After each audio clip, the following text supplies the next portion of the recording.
untuk mengarahkan analit kita. Jadi kalau analitnya mau pergi ke katoda, ya berarti nanti analit kita ada di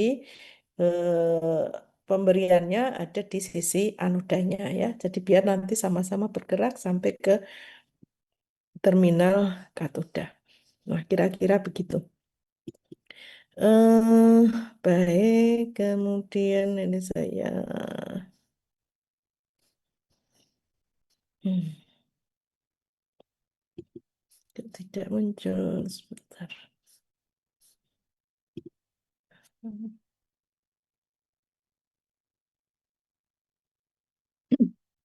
Bentar ya, Dek. Oke.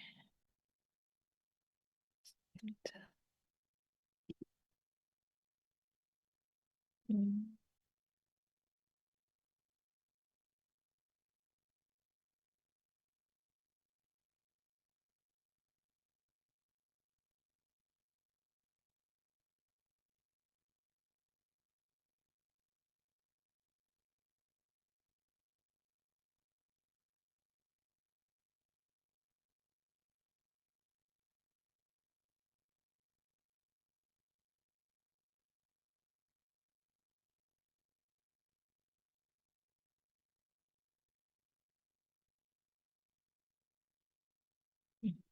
Bukan, sebentar. Se-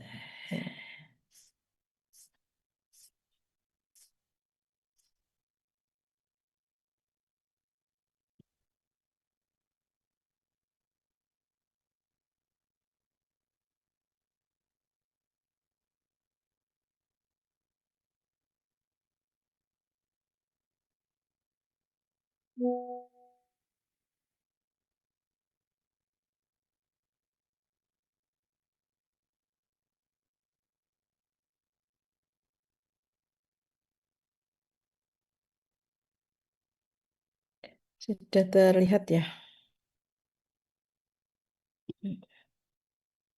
Oke, ini instrumennya sudah kemarin sudah diterangkan untuk elektroosmosis ini ya.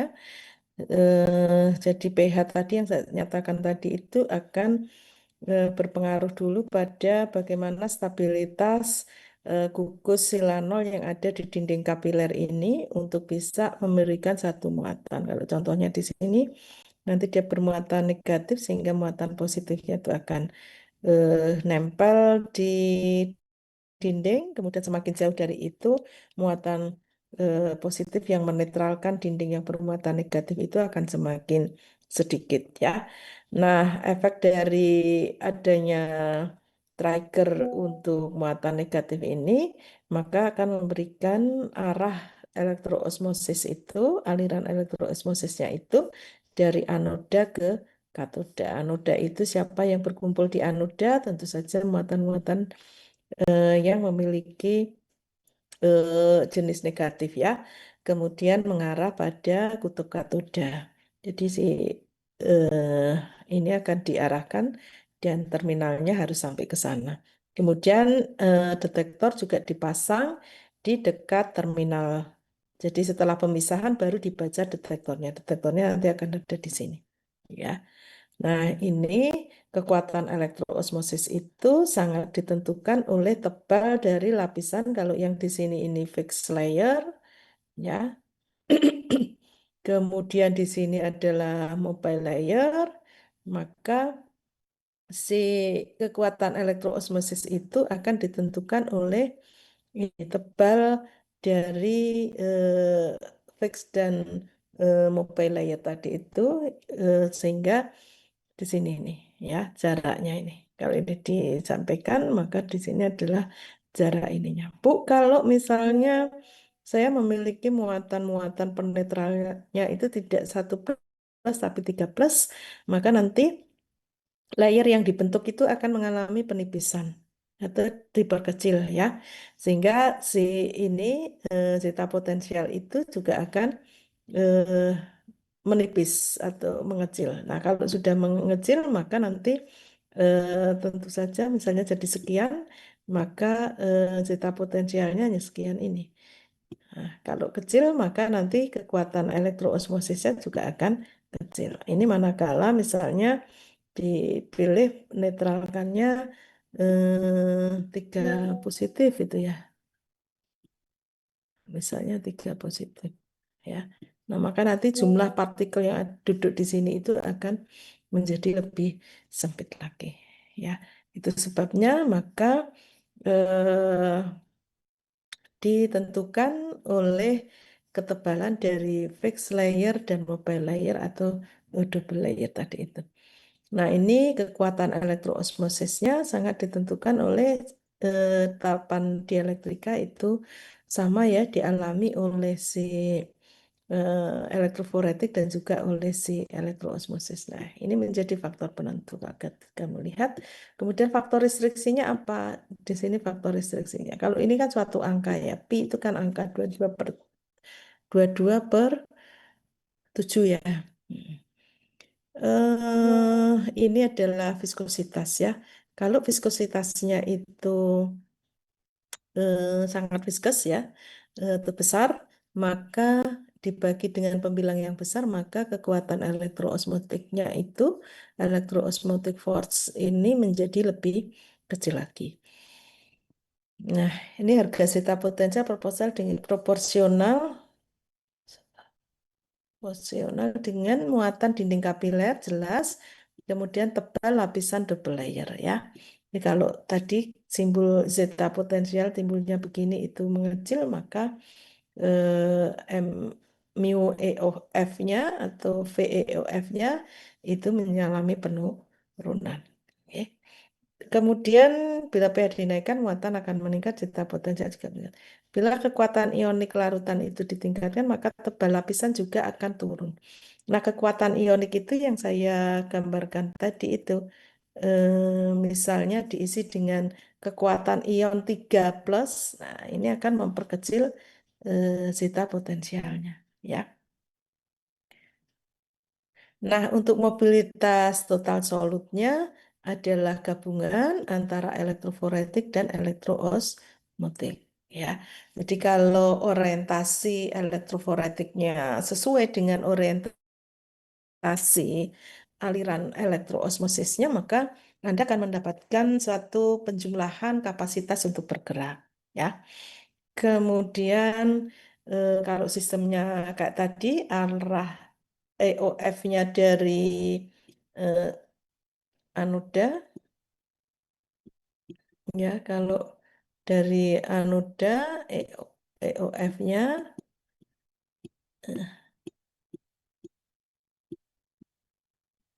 menuju katoda, maka yang diuntungkan siapa?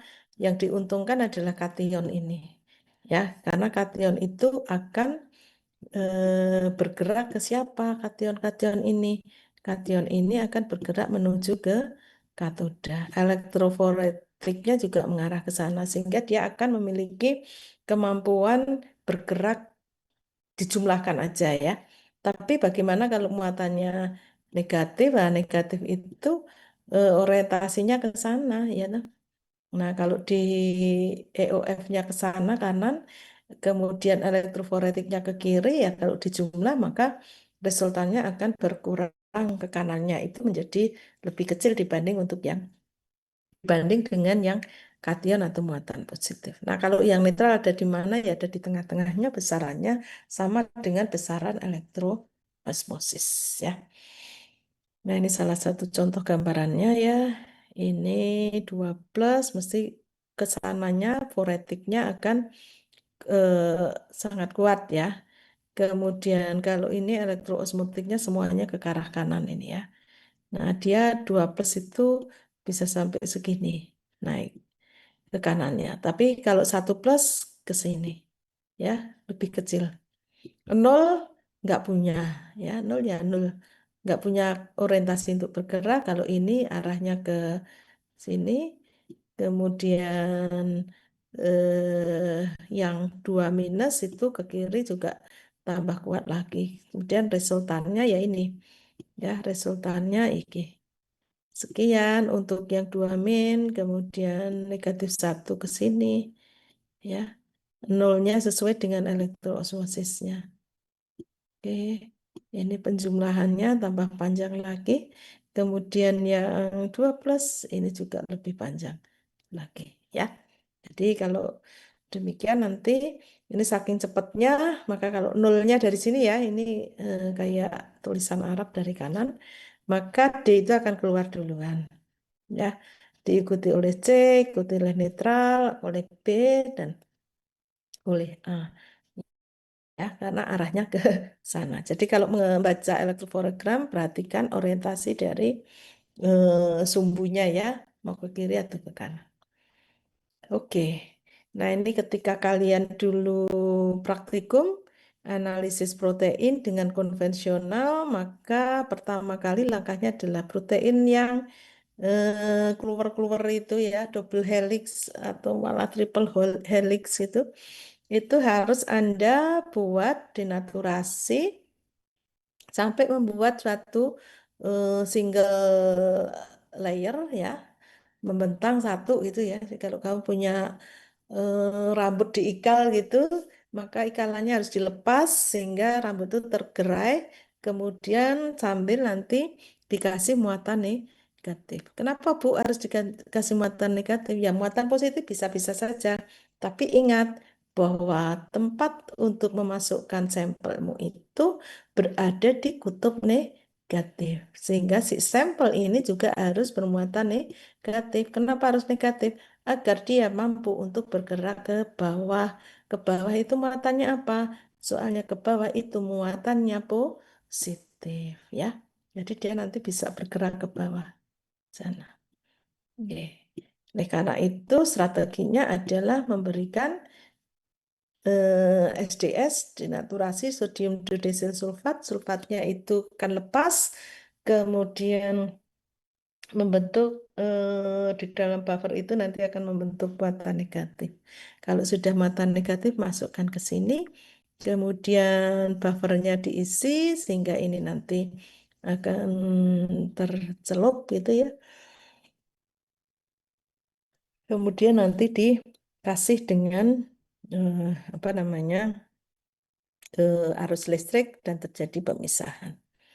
Oke. Nah, ini ilustrasi di poliakrilamid gel elektroforesis, bukan pakai akrilamid ya.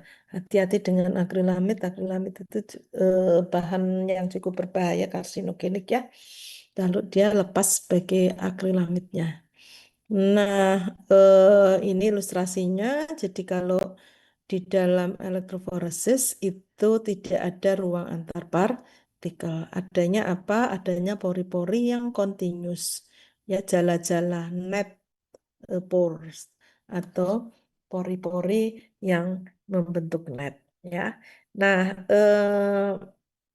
kemarin sampaikan bahwa pori-pori net itu bisa kita ciptakan dengan cara nanti memberikan perbandingan antara gelling agentnya itu, misalnya pakai polyacrylamide atau pakai agarose, itu perbandingannya dengan air atau dengan buffer itu dengan kondisi tertentu ya. Sehingga kalau di elektroforesis berbeda dengan kromatografi, di sini tidak ada difusi eddy. Kenapa Bu nggak ada difusi eddy? Ya karena nggak ada pori-pori antar partikel, sehingga partikel itu semuanya lewat dengan jalur yang sama. Tapi kalau kalian pakai size exclusion kromatografi, maka kamu akan memiliki jalan yang berbeda yang akan dilewati oleh molekul besar dan molekul kecil. Ya, kemudian belum tentu juga packingnya sama ya, sehingga nanti kecepatan karena ketidakkompakan, ketidakhomogenan fase diam di dalam eh, apa partikel fase diam di dalam slabnya itu akan menimbulkan suatu perbedaan jalan yang panjang. Jadi ini enggak ada. Kemudian difusi longitudinal terjadi enggak? Enggak ada. Longitudinal masih memungkinkan. Kemudian transfer massa non equilibrium ini tidak equilibrium ya, non equilibrium. eh, ini tidak cukup terjadi ya. Yang paling memungkinkan besar adalah di efek longitudinal, manakala kamu memberikan harga elektroosmosis itu yang kecil, ya. Jadi kalau longitudinal itu, kalau kamu punya slide begini, itu yang namanya difusi ini arahnya kan dari atas ke bawah ya, arah solvennya itu dari atas ke bawah. Nah, ini akan menentukan difusi longitudinal. Jadi kalau kamu punya peak, eh yang ini nih kok ternyata itu lama-lama akan jadi ada ekornya begini ya. Terus yang hijau ini, kok hijau merah ini akan ada difusi juga ke sana gitu ya. Tidak kecil. Nah, yang namanya longitudinal itu bukan ini, tapi yang ini. Ya, ini yang benar. Kenapa? Karena pelebaran itu searah dengan fase gerak yang diberikan. Ceritanya gimana? Kok bisa seperti ini? Ya, ceritanya itu nanti karena jalannya cukup pelan-pelan, maka si analit itu ada kemungkinan tidak segera dibawa gitu ya, tidak segera dialirkan, maka ada kemungkinan analit itu akan melebar peaknya ke arah bawah gitu ya. Jadi bisa mengalir ke bawah sini atau juga bisa ke arah ke sana ya. Jadi ini juga bisa lama-lama luntur ke sini. Ya. Nah, ini yang tidak diizinkan atau yang harus di ini kan ya diantisipasi. Nah, nanti kalau sampai ke sini ini senyawa ini keluar gitu ya, maka karena ini pertama ada di sini maka kemudian akan naik gitu signal. Terus naik, naik, naik, naik, gitu toh ini lewat, keluar, keluar, keluar, keluar, sampai pas di pusatnya itu nanti akan tinggi, kemudian nanti dia akan turun ini. Nah, turunnya pelan-pelan, naiknya juga pelan-pelan. Artinya apa? Bahwa konsentrasinya masih sedikit. Nah, di sini nih, ya, rentang dari akan keluar sampai keluar terakhir itu yang kita sebut sebagai difusi longitudinal. Oke.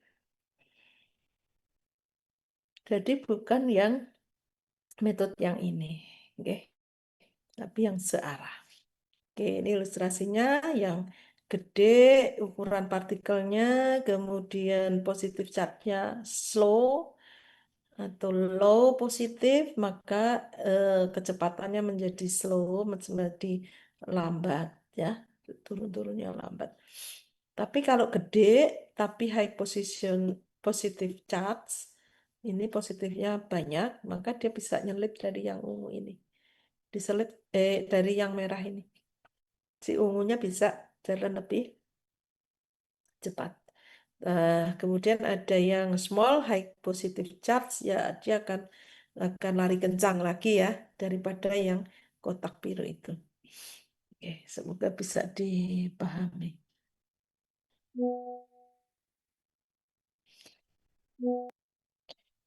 Oke, saya masih nyambi kalau ada ditanya dari pertemuan tadi belum selesai.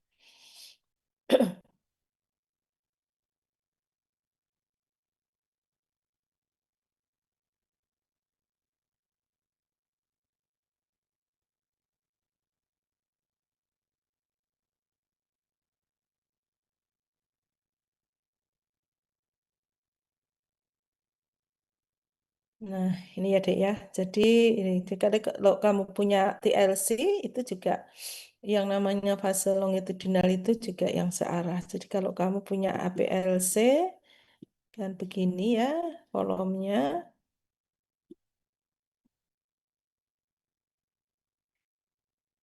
Ini arahnya ke sana.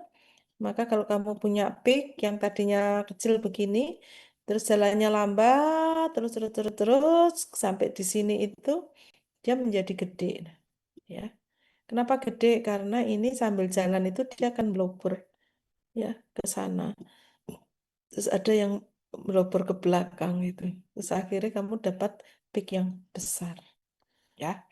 Itu yang namanya fase longitudinal, ya, difusi longitudinal. Nah, ini contohnya crosslinker polyakrilamid. Kalau akrilamid itu asalnya garis-garis gini ya, apa kak benang-benang gitu ya. Kemudian nanti ditentukan oleh ini kak dijahit itu. Nah, ini ada pengaitnya, namanya crosslinker ini. Ya, dijahit. Nah, komposisi dari crosslinker terhadap akrilamid ini akan menentukan ukuran dari ininya apa namanya pori-porinya ya. Nah, ini gede segini itu ya.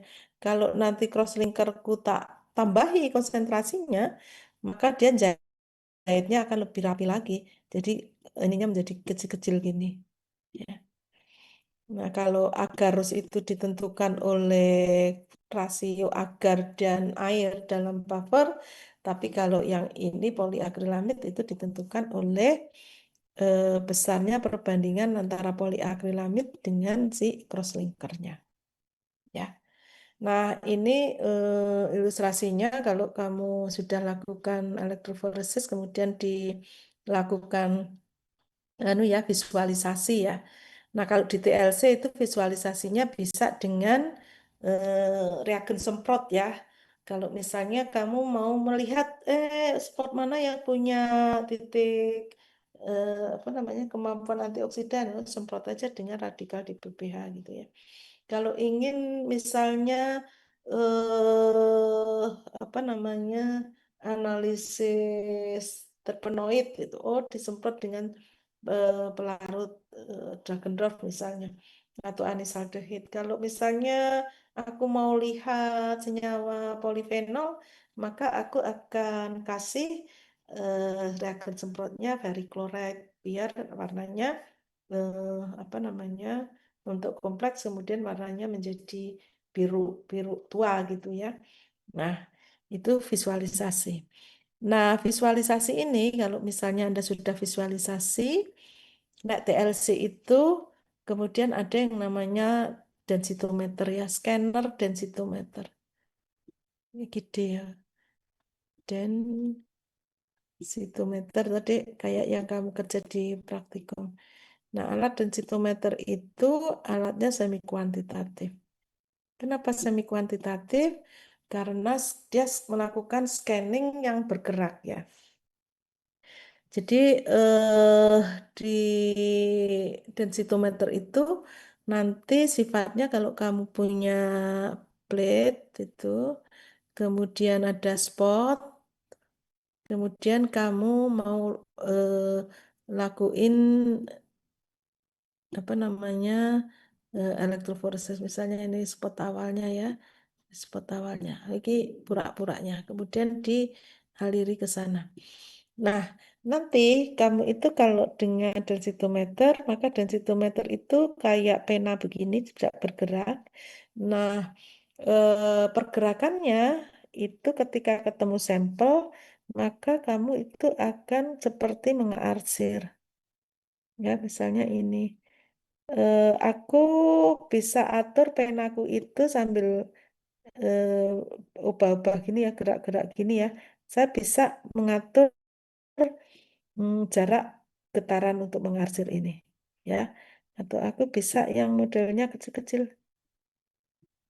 Nah, artinya si densitometer itu nanti akan menerjemahkan arah spot yang kena apa scanning itu pada panjang gelombang tertentu, kemudian dihubungkan dengan konsentrasi, ya. Nanti kamu akan dapatkan, oh konsentrasi sekian dengan luas area ini nanti akan diterjemahkan menjadi densitometer ya, Dik, ya. Kayak kromatografi itu, ya. Ini bisa jaraknya atau waktunya, kemudian di sini bisa signalnya atau eh, ininya, ini bisa jarak spotnya ya nggak bisa, ya di spotnya, posisi spot. Nah, yang menyebabkan beda kalau kamu ini ya, beda kalau kamu punya kuvet, kemudian di sini ada cairan, masukkan di spektrofotometer, maka ini statis saja. Eh, Terus ini bisa diukur transmitannya atau absorbansinya ya. Tapi kalau yang ini plate-nya itu sambil bergerak gitu. Gerak ada taktaannya atau ada tempat holding sampelnya. Kemudian kita bisa goyang-goyang posisi dari ininya apa namanya fase diamnya. Kemudian kita bisa panggil, oh silakan ukur absorbansinya dengan lebar slitnya si pena sekian sentimeter, kemudian dari spot sekian sampai sekian itu ya. Ya kan ini burak-buraknya begini, kemudian dorongan eh, apa namanya TLC-nya atau slabnya itu ke arah atas itu ya. Nah, kamu akan dapat ini. Resikonya apa? Ketika kamu menggambar dengan jarak scanning yang lebar, maka tidak semua bagian sampel itu kena sinar yang lewat, ya. Tapi kalau kecil, Bu, terus membawa konsekuensi ini segera rapat itu ya. Kecil-kecil kecil-kecil tapi kecepatannya itu lebih besar. Nah, di sini juga ada resiko spot yang tidak dilewati oleh ini, tidak dilewati oleh arsiran tadi itu, pena yang ada lampu UV-nya, maka nanti berarti kamu kehilangan ini yang tidak terarsir ini tidak terbaca, ya. Nah, yang bagus gimana, Bu? Yang bagus itu ya jauh, kemudian rintip-rintip gitu ya, sehingga nanti semua bagian spot itu akan terlihat. Tapi biasanya sulit itu ya untuk mendapatkan yang optimal besar-besar, besar-besar tapi rentip itu ya, cepat bergerak sehingga mengarsirnya itu tidak bolong-bolong. Nah, oleh karena itu, kalau besok kamu kerja dengan densitometer, ketemu kurva regresi linearnya konsentrasi sama eh, konsentrasi dan ini signal, maka kamu tidak akan apa namanya harus uh, lebih informatif dalam menyampaikan data ini ya. Nah, eh, ini kan sifatnya nanti konsentrasi meningkat, maka signal itu kepekatan eh, yang dilihat itu akan semakin besar ya. Diarsirnya juga semakin bagus. Nah, ini nanti bisa dilihat beberapa data penelitian. Nah, kemudian waktu migrasi, jadi ada ya tadi kalau habis visualisasi maka kamu tidak, kalau habis di scanning ya, kemudian kamu mau baca konsentrasinya, divisualisasi, baca konsentrasinya, itu akan lebih sulit ya. Karena apa? Karena warna untuk memvisualisasi itu akan tergantung dengan semprotannya. Kalau semprotannya, yang tengah ini kok kebetulan anu ya, jumlah yang disemprotkan itu kecil ya, tapi yang pinggir-pinggir ini jumlah yang disemprotkan itu malah banyak. Maka nanti warna yang timbul itu juga akan berbeda. Jangan sekali-kali habis dilakukan apa, visualisasi entah TLC atau elektroforesis, kemudian Anda pergi ke densitometer dan dilakukan regresi linear. Itu salah besar ya. Itu salah besar. Jadi kalau sudah habis disemprot ya udah nggak bisa kita kerjakan untuk kuantitatif karena faktornya cukup banyak. Bu, tapi sorry Bu, mungkin besok kamu pas skripsi ada, tetapi biasanya memiliki rentang presisi yang lebar ya, karena memang peruntukan densitometer itu tidak untuk kuantitatif, tapi semi-semi kuantitatif ya. Kayak Anda punya timbangan, timbangan mikro, enggak mikro, semi mikro, ya antara yang biasa dengan yang mikro, ya. Ini juga demikian. Oke, lanjut ke sini waktu migrasi sangat ditentukan oleh kecepatan total tadi, kemudian jarak tempat injeksi dan detektor, kemudian juga waktu migrasi ya. Ini dibolak-balik aja kalau V totalnya sekian, maka kamu bisa replace angka ini masuk ke sini ya. Ini kan TM, TM mekanik kita. Nah, ini sama ya. Oke, ya sangat ditentukan oleh V yang lain, voltase, tentukan waktu migrasinya dan juga jarak tabungnya. Jadi kalau waktu migrasinya ya semakin dia nanti waktu ininya kecil ya velocity-nya mestinya harus lebih cepat. Oke. Kemudian ada juga ekspresi untuk pernyataan elektroforesis, ada parameter resolusi. Ya, ini faktor selektivitas ya. Ini faktor resolusi. Ini juga resolusi. Kenapa tidak hanya menentukan faktor selektivitas, melihat delta mu per mu-nya, ini perpisahannya, tapi itu karena bisa terjadi dengan beberapa hal ya. Ini apa namanya resolusi yang tidak baik itu. Tapi resolusi harusnya menjadi satu hal linear dengan hasil tampakan elektroforesis ya. Nah ini kalau hanya faktor selektivitas Anda hanya melihat oh kepalanya sudah terpisah gitu ya, tapi tidak mengerti dengan kakinya. Oh ternyata kakinya masih gampar-gamparan ya, ini ke sana, ini kakinya ke sana gitu ya. Nah nggak ada yang ikut mengalah ya akhirnya akan mendapatkan resolusi yang kecil. Masih resolusi ditentukan oleh siapa, yang ini faktor selektivitas ya. Kemudian ditentukan lagi oleh mu ini. Kemudian ditentukan oleh panjang media pemisahannya, kapilernya tadi. Kemudian eh,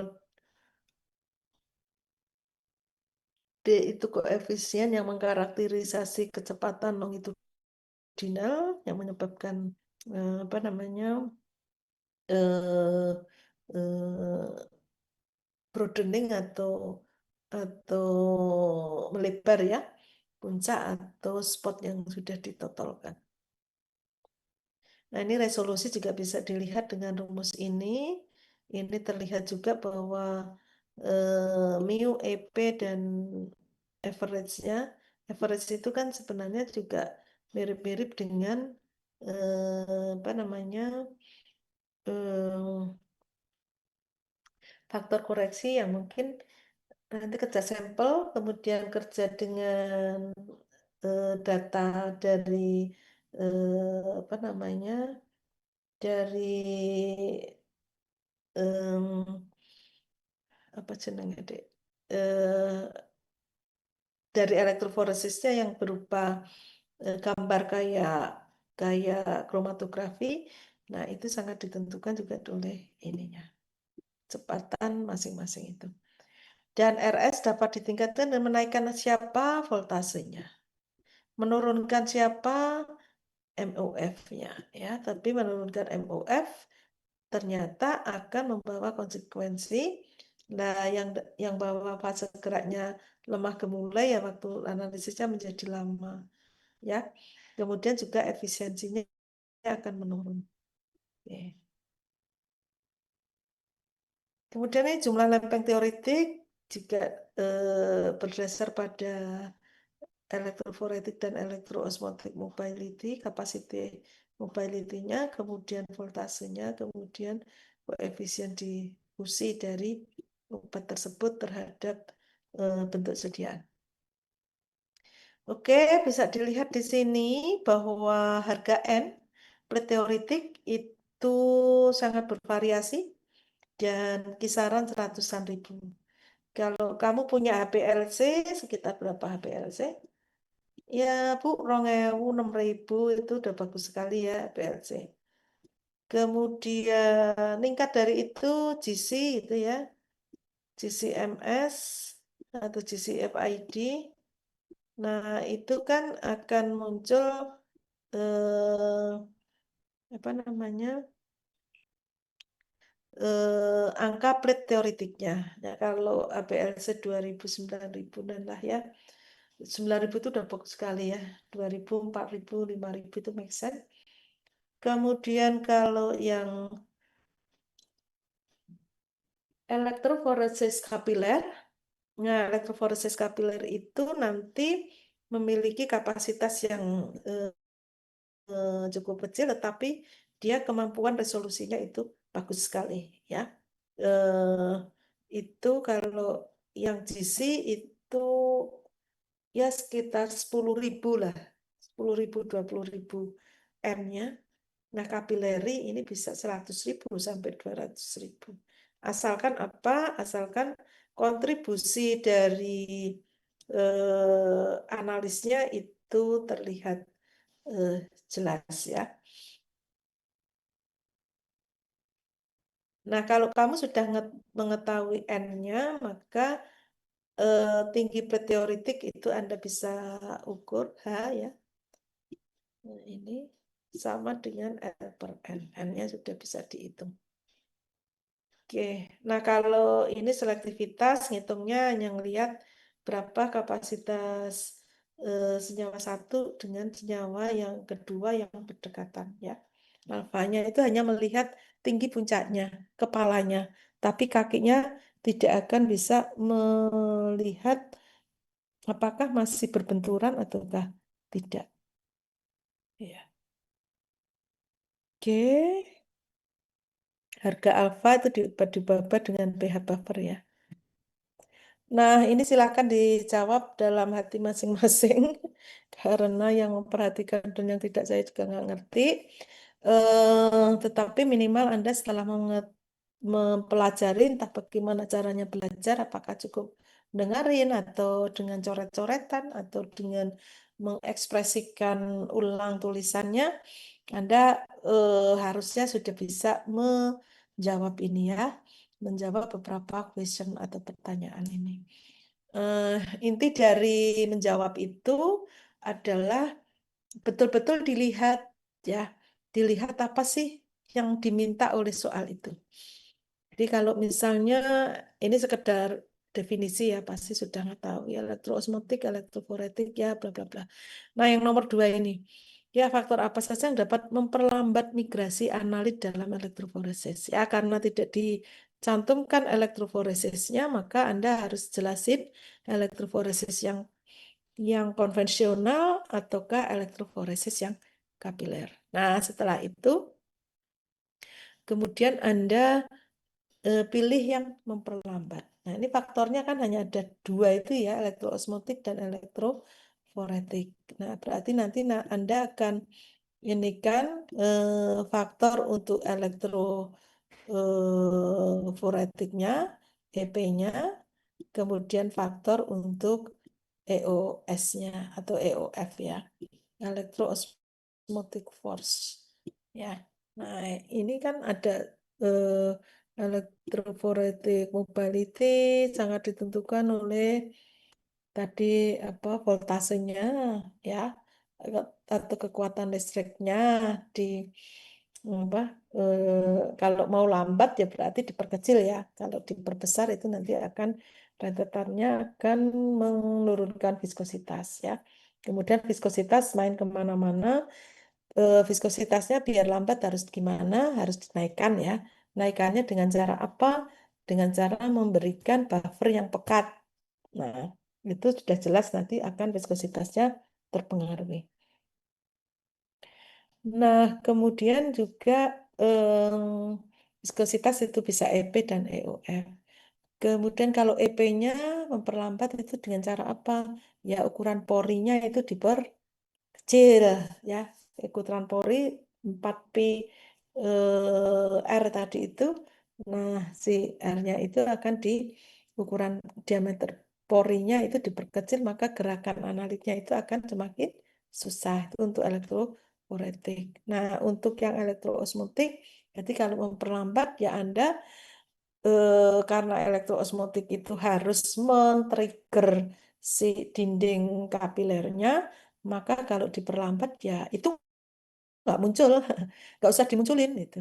Atau pH-nya disetkan di harga pKa dari eh, apa namanya glukosilano itu. Ya, jadi kuncinya memperlambat kemudian elektroforesisnya.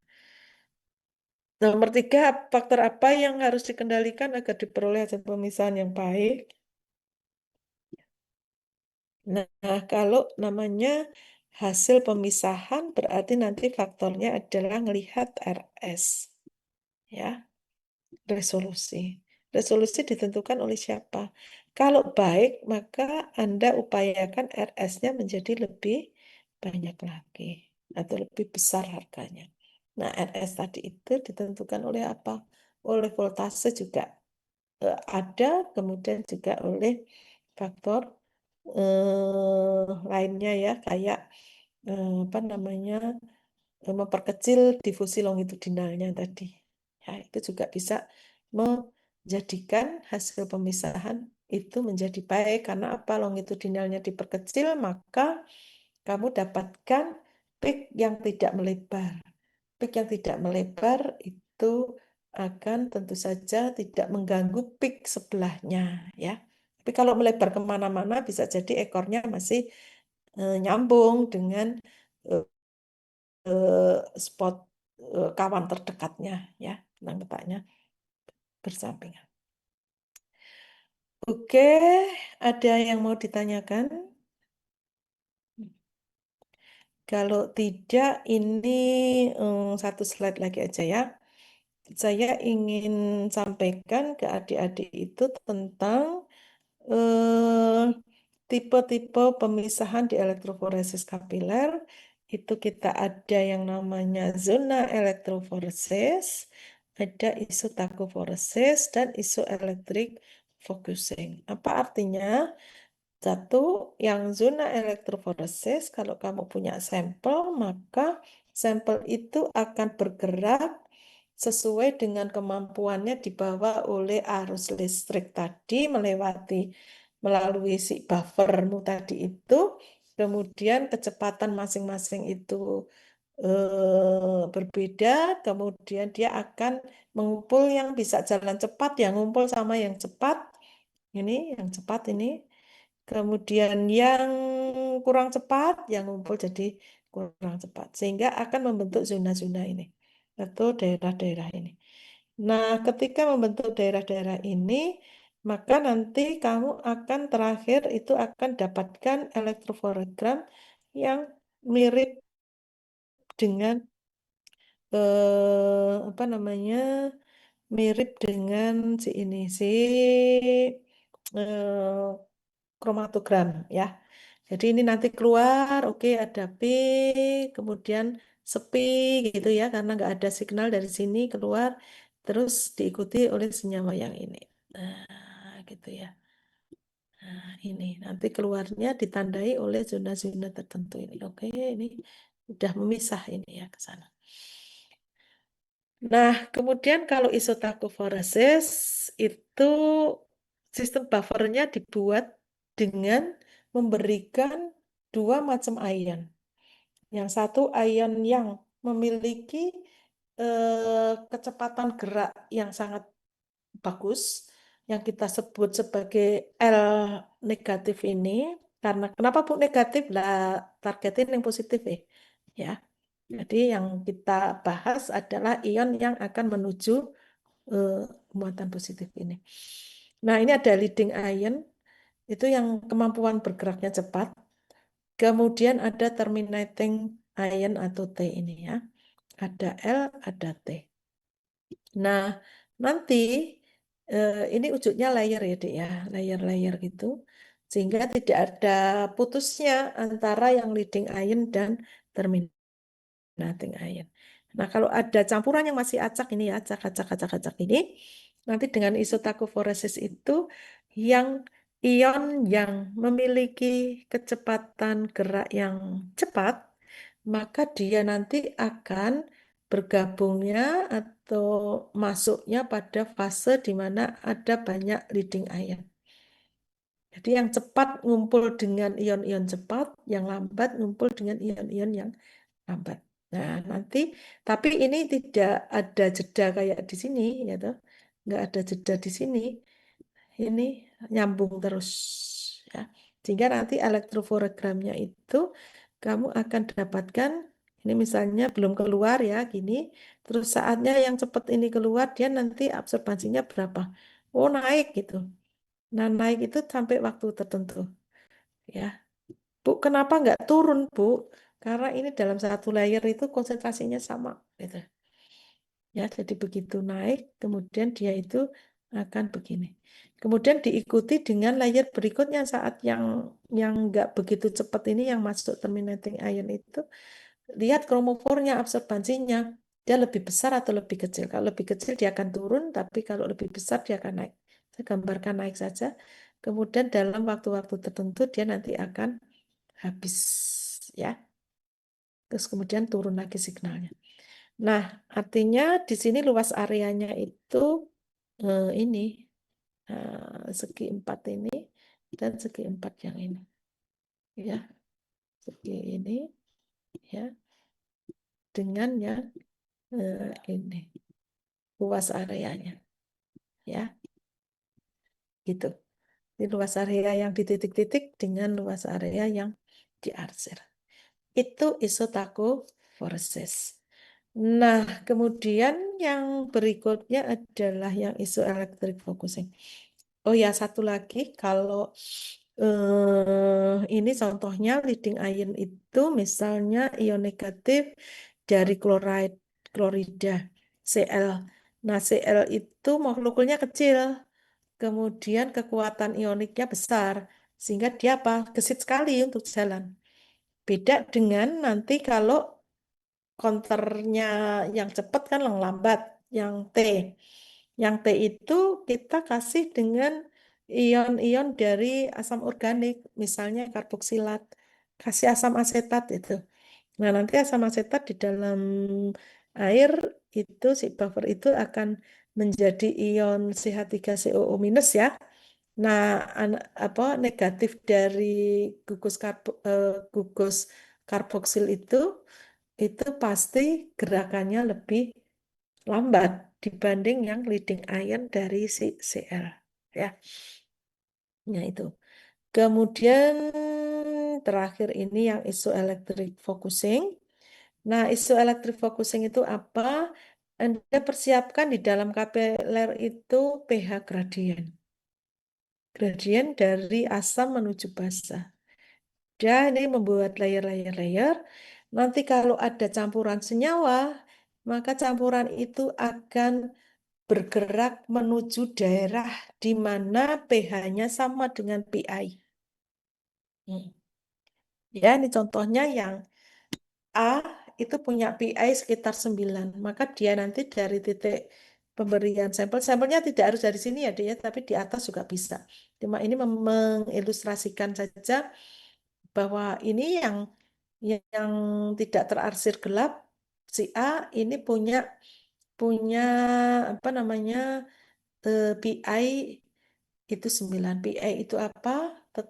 PI itu pH di mana nanti muatan positif dan muatan negatif dalam senyawa itu atau dalam kompon itu sama, sehingga dia netral.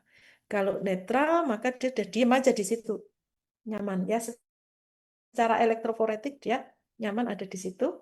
Kemudian nanti digerakkan ke bawah oleh si elektroosmosis ya. Nah, si B itu PI-nya sekitar 5, jadi nanti dia akan bergerak ke 5 ini. Nah, setelah itu ada satu pemisahan.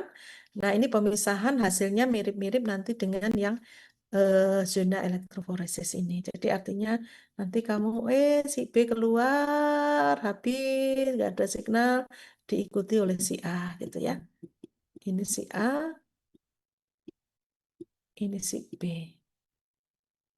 Nah, ini startnya dari sini. Arah geraknya ke sana. Oke, gitu. Teman-teman semuanya, mungkin saya jelasin besok ketika ketemu sehingga bisa lebih jelas lagi ya. eh saya lanjutin di minggu depan saja eh untuk mendetailkan di elektroforesis tipe ini, zona elektroforesis, isotakoforesis, dan isoelectric focusing. Kemudian nanti kita akan lihat juga HPLC yang dia dibuat seperti halnya elektroforesis. Ya, oke. Ada yang permisi-permisi ya, silakan. Apa? Faris, Fairis. Oh, presensi. Ya, engkau tak buka habis ini. Sebelum ke presensi ada yang mau tanya nggak? Nggak ada. Nah, jadi Anda pelan-pelan sudah ngerti ya sekarang tentang elektroforesis kapiler. Ya, alatnya udah tak liatin kemarin. Kapilernya itu kayak apa sih gitu. Kemudian proses-prosesnya. Nah, hanya saja ini kan saya jelasin step by stepnya ya. Misalnya, oh munculin elektroosmosis itu kayak begini gitu. Itu step by step. Tapi nek dilihat dek, itu ya langsung serut itu ya. Jadi enggak selangkah-selangkah gitu. Tapi pelan-pelan, tidak pelan-pelan, tapi kemudian menjadi resultan tiba-tiba aja deh ada arus yang mengarah apa namanya elektroosmosisnya ini ya. Nah, ini loh yang ini tiba-tiba ini kan kemarin aku jelasin satu-satu itu ya. Oh, ini turun dulu, kemudian ada muatan-muatan negatif yang gampang untuk bergerak ke sana. Kemudian di sini numpuk banyak ion, kemudian ada counter ion muatan positif menuju ke katoda gitu ya. Tapi itu kalau dilihat langsung gitu ya, langsung set itu muncul harga elektroosmotic flow-nya sekian gitu. Jadi tidak satu demi satu. Nah, saya jelasin untuk biar kalian termemori bahwa oh terjadinya dari ini, kemudian ini gitu ya. Oke. Yakin nggak ada pertanyaan? Oke, kalau tidak nanti silakan nanti Anda pelajari ini lagi ya. Kemudian besok saya akan masuk ke isu elektrik focusing itu apa yang harus diperhatikan, kemudian sampel kamu harus bagaimana. Nah, ini sebenarnya juga bisa dilihat secara sekilas sih. Oke, gitu deh. Minta maaf tak akhiri sekarang ya, karena memang terus ada eh, pekerjaan yang harus diselesaikan setelah ini. Oh, mau 60 saiki tinggal 62. Udah kabur beberapa orang. Sebentar. Hmm. Eh,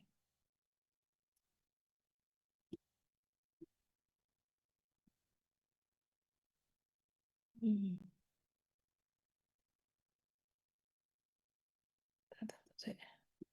Ini.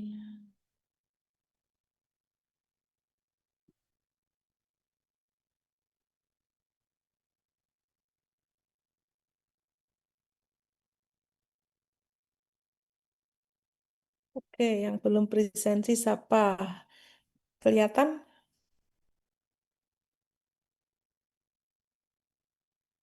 Kalau sudah bilang ya.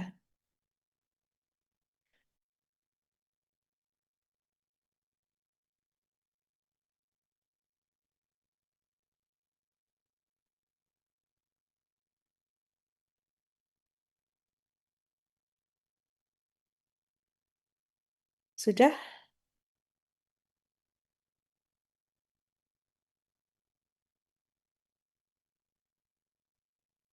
Hmm.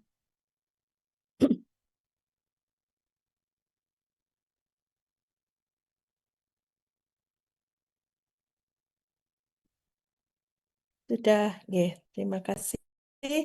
Saya akhiri ya, Dek ya. Untuk hari ini kalian juga seneng kalau kuliahnya cepat selesai ya. PR-nya bacain itu biar besok kita bisa secara cepat saja untuk mengulang atau frekuensi kita sudah sama. Nggih, kita kira gitu. Saya izin live. Selamat sore.